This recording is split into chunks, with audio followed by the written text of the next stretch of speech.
اعوذ باللہ من الشیطان الرجیم بسم اللہ الرحمن الرحیم لعن الذین کفروا من بنی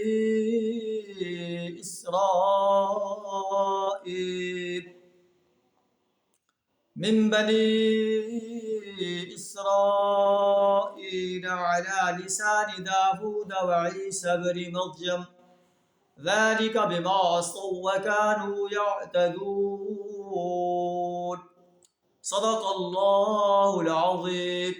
سورہ المائدہ آیت نمبر 78 آپ کے سامنے تلاوت کی ہے، جس کا ترجمہ کچھ اس طرح ہے: لعن الذین کفروا من بنی اسرائیل، بنی اسرائیل میں سے جن لوگوں نے کفر کی راہ اختیار کی، ان پر داود اور عیسیٰ بن مریم علیہ السلام کی زبانت سے لعنت کی گئی۔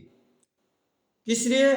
ذَلِكَ بِمَا عَصَوْا وَكَانُوا يَعْتَدُونَ، کیونکہ وہ سرکش ہو گئے تھے اور زیادتیاں کرنے لگ گئے تھے۔ كَانُوا لَا يَتَنَاهَوْنَ عَن مُنْكَرٍ، انہیں ایک دوسرے کو برے افعال کے ارتکاب سے روکنا چھوڑ دیا تھا۔ برائی کرتے تھے، کوئی انہیں روکنے والا نہیں تھا، روکنے کی جرات نہیں کرتے تھے، یا خود بھی ان میں شامل ہو جاتے تھے۔ لبئس ما كانوا يفعلون، بہت برا طرز عمل تھا جو انہوں نے اختیار کیا۔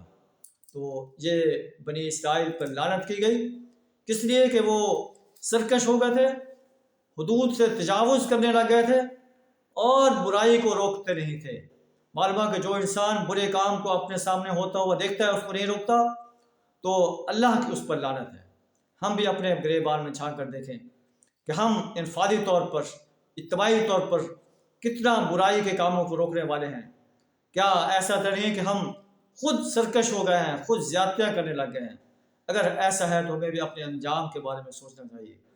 اللہ سے دعا ہے ہمیں امر بالمعروف اور نہی عن المنکر کا نظام اور اسلام کا مکمل نظام اس ملک کے اندر غالب کرنے کے لیے اور باطل نظاموں کو مٹانے کے لیے اپنا مال، جان، وقت اور صلاحیت کھپا دینے کی توفیق عطا فرمائے۔